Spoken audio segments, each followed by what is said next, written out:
Today we're diving into something that affects literally all of us, our relationship with work and time. Have you ever found yourself doom scrolling at 11 p.m. on a Sunday, dreading the work week ahead? You're definitely not alone. We're living through what some are calling the Great Resignation and quiet quitting. But what if these aren't just trends but symptoms of something much deeper? What if our entire approach to work is fundamentally broken? Let's take a step back and look at how we got here. During the Industrial Revolution, people commonly worked 60 to 70-hour weeks in brutal conditions. Over time, labor movements fought hard to reduce this to the 40-hour workweek most of us know today. This positive trend was so promising that the famous economist John Maynard Keynes predicted we'd all be working just 15 hours a week by now, thanks to technological advances. So what happened? Why are so many of us still chained to our desks for 40-plus hours when productivity has skyrocketed? The answer lies partly in the economic shifts that began in the Thatcher and Reagan era of the 1980s. This period marked not just growing inequality, but also the rise of the two-income household, not as a choice, but as a necessity to maintain living standards. Meanwhile, in countries like the UK, social safety nets have been decimated. Their unemployment benefits amount to just 34% of previous income, the third lowest among 35 advanced economies. No wonder people are accepting whatever jobs they can get, regardless of working conditions. But here's where things get interesting. The world's largest 4-day workweek trial, conducted in the United Kingdom in 2022, showed that reduced working hours delivered significant improvements across multiple dimensions. Better health and well-being, enhanced work-life balance, improved capacity to meet care responsibilities, increased social participation, and higher employee retention. This isn't just about having more time to binge Netflix. Working less could be the solution to two massive crises we're facing simultaneously.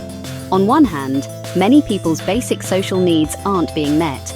We're stressed, isolated, and struggling with mental health issues at unprecedented rates. On the other hand, we're exceeding planetary boundaries across multiple ecological dimensions. Think climate change, biodiversity loss, and resource depletion. Our current work structures contribute to both problems, driving environmental degradation through excessive production and consumption, while undermining social foundations through time poverty, stress, and inequality. James W. Vopel from the Max Planck Institute put it perfectly when he said, "In the 20th century we had a redistribution of wealth. I believe that in this century the great redistribution will be in terms of working hours." So what would this look like in practice? There are multiple pathways emerging. One approach is the 4-day workweek while maintaining full pay, something companies like Microsoft Japan have tried with a 40% productivity boost. A more transformative approach would move toward Keynes's predicted 15-hour week, likely with universal basic income to ensure everyone's needs are met. A third direction focuses on transforming organizational structures through more democratic models like worker cooperatives, which prioritize well-being over narrow profit goals. Of course, there are challenges. Our economies remain structurally tethered to growth paradigms, making any policy that might constrain economic expansion feel threatening. Cultural frameworks around consumerism and work ethics run deep. Many of us have identities intertwined with our jobs and consumption patterns. But the benefits are too powerful to ignore. When people work fewer hours, research consistently shows improvements in mental and physical health. Gender equality advances, with more equitable distribution of both paid employment and unpaid care work. Community engagement strengthens when people have more discretionary time. From an environmental perspective, working less directly addresses planetary boundaries. There's a significant correlation between working hours and ecological footprints across developed economies. Kate Raworth's Doughnut Economics offers the perfect framework for understanding why this matters. Imagine a donut where the inner ring represents social foundations that no one should fall below, like healthcare, education, and gender equality, while the outer ring represents ecological ceilings we shouldn't exceed. The sweet spot is the donut in between, where everyone's needs are met without overwhelming the planet. Reduced working hours serve both dimensions. They strengthen social foundations by supporting health, enhancing income security, improving gender equity, and strengthening social connections. They protect ecological ceilings by moderating resource consumption and reducing carbon emissions.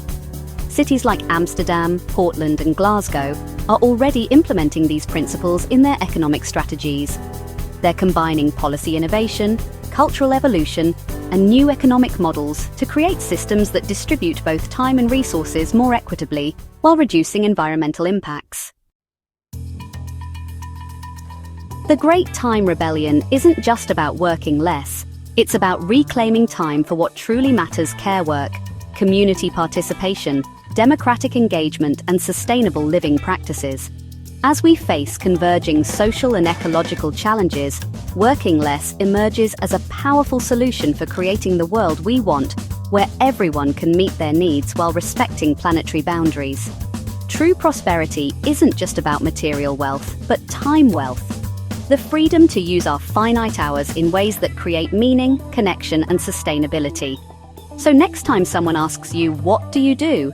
maybe the answer shouldn't be about your job title. Maybe it should be about how you're using your time to create a better world for yourself and future generations. Remember, your time is your most precious resource. Use it wisely